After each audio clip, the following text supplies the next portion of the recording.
ನಮ್ಮ KSRTC BMTC ಕ್ಷೇಮಾಭಿವೃದ್ಧಿ ನಿವೃತ್ತ ನೌಕರರ ಸಂಘದ ಅಧ್ಯಕ್ಷರು ಪದಾಧಿಕಾರಿಗಳೆಲ್ಲರಿಗೂ ವಂದಿಸುತ್ತಾ ಹಾಗೂ ನಮ್ಮ ಚಿಕ್ಕಬಳ್ಳಾಪುರ ಕ್ಷೇಮಾಭಿವೃದ್ಧಿ ಟ್ರಸ್ಟಿಂದ ಬಂದಿರತಕ್ಕಂಥ ಪದಾಧಿಕಾರಿಗಳೆಲ್ಲರಿಗೂ ವಂದಿಸುತ್ತಾ ಎಲ್ಲರಿಗಿಂತ ಮೇಲಾಗಿ ಇಲ್ಲಿಗೆ ಸೇರಿರ್ತಕ್ಕಂಥ ಎಷ್ಟೋ ದೂರದಿಂದ ಬಂದಿದ್ದೀರಾ, 100-110 ಕಿಲೋಮೀಟರ್ ಗೌರಿಬಿದನೂರು ಆ ಕಡೆಯಿಂದ ಬಂದಿದ್ದಾರೆ ಬೆಳಗ್ಗೆನೆ. ತಾವೆಲ್ಲರೂ ಒಂದು ಕಡೆ ಚಳಿ ಇದ್ದಂಗಿದೆ, ಒಂದು ಕಡೆ ಬಿಸಿಲು ಇದ್ದಂಗಿದೆ. ಚಳಿ ಬೆಳಗ್ಗೆ ಇತ್ತು, ಈಗ ಬಿಸಿಲು ಶುರು ಆಗಿದೆ. ಇದೇ ತರ ನಮ್ಮ ಇದರಲ್ಲಿ ಕೂಡ ಹೋಗಲು ಹೋಗ್ತಾ ಇದ್ದೇವೆ. ಆದರೂ ಕೂಡ ಯಾರಿಗೂ ಹೆದರ್ಕೊಂಡಿದ್ದೀರಾ, ಬೇಜಾರು ಮಾಡ್ಕೊಂತಿದ್ದೀರಾ ಬಂದಿದ್ದೀರಾ, ತಮ್ಮೆಲ್ಲರಿಗೂ ಅನಂತ ಅನಂತ ನಮಸ್ಕಾರಗಳನ್ನು ತಿಳಿಸ್ತಾ ಇದ್ದೇವೆ.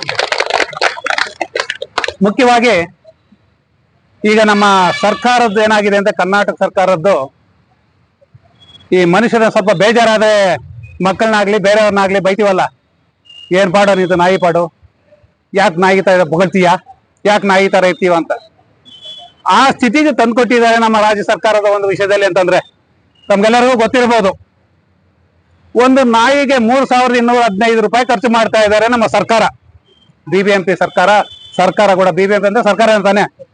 ಆದ್ರೆ ನಾಯಿಗಳಿಗಿಂತ ಅಧ್ವಾನ ಆಗಿದೀವ ನಾವು. ಸ್ವಾಮಿ, ನಾವು 30-35-40 ವರ್ಷದಿಂದ ನಮ್ಮ ಕರ್ನಾಟಕ ರಾಜ್ಯದಲ್ಲೇ, ಕರ್ನಾಟಕ ರಾಜ್ಯದ ಅಂಗಸಂಸ್ಥೆಯಿಂದ, ಅದು ಸರ್ಕಾರದ ಅಧೀನ ಸಂಸ್ಥೆಯಲ್ಲಿದ್ದರೂ ಕೂಡ ಕರ್ನಾಟಕ ಸರ್ಕಾರದ್ದೇ ಸಾರಿಗೆ ಸಂಸ್ಥೆಯಲ್ಲಿ 35-40 ವರ್ಷಗಳಿಂದ ಕೆಲಸ ಮಾಡಿ ದುಡಿದಿದ್ದೀವಿ. ನಿವೃತ್ತಿ ಆಗಿದ್ದೀವಿ, ಪೆನ್ಷನ್ ಇಲ್ಲ ಅಂತ ಅವ್ರಿಗೂ ಗೊತ್ತು. ನಾವು ದುಡಿದಾಗ ಸುಮಾರು ಒಂದು 20-35 ವರ್ಷಗಳಿಂದ 35 ವರ್ಷಗಳ ಹಿಂದೆ ಯಾವ ತರ ಇತ್ತು, ಅವಾಗ BTS ಇತ್ತು, KSRTC ಇತ್ತು, ಸಿಬ್ಬಂದಿ ವರ್ಗ ಎಷ್ಟಿತ್ತು, ಬಸ್ಸುಗಳು ಎಷ್ಟಿದ್ವು, ಕಾರ್ಯಾಚರಣೆ ಏನಿತ್ತು.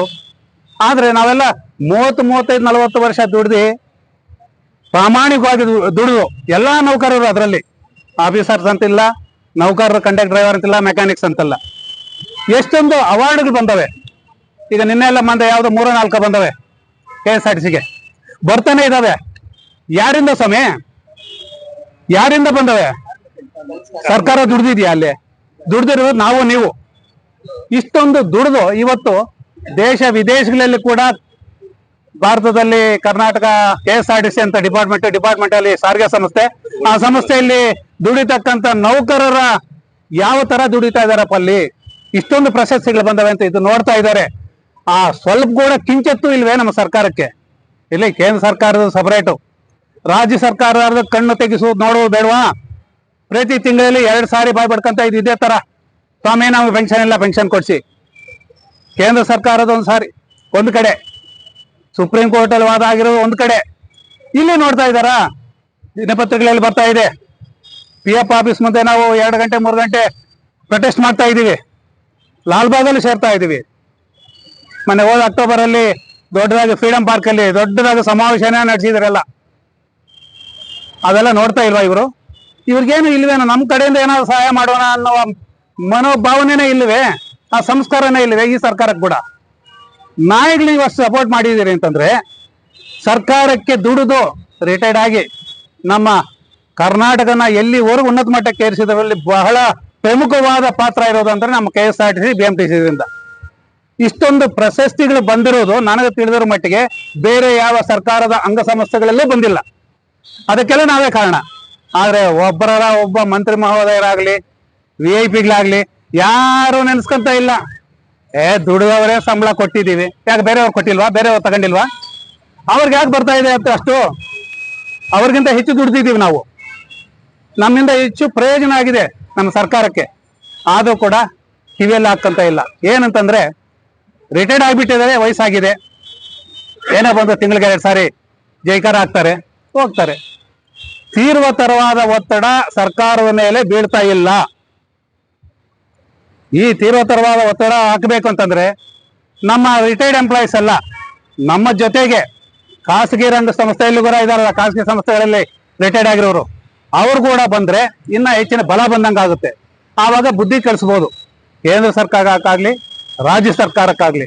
ಆದ್ರೆ ಹೆಚ್ಚಿಗೆ ಯಾಕೋ ನಮ್ಮವರು ಕೇವಲ ಜಾಸ್ತಿ ಯಾಕೋ ನಮ್ಮ ಸಾರಿಗೆ ಸಂಸ್ಥೆಯವರು ಬಿಟ್ರೆ ಖಾಸಗಿ ಸಂಸ್ಥೆಗಳು ಹೆಚ್ಚಿಗೆ ಯಾಕೋ ಮನಸ್ಸು ಮಾಡ್ತಾ ಇಲ್ಲ ಈ ಹೋರಾಟಗಳಲ್ಲಿ ಮುಂದುವರಿಯಕ್ಕೆ.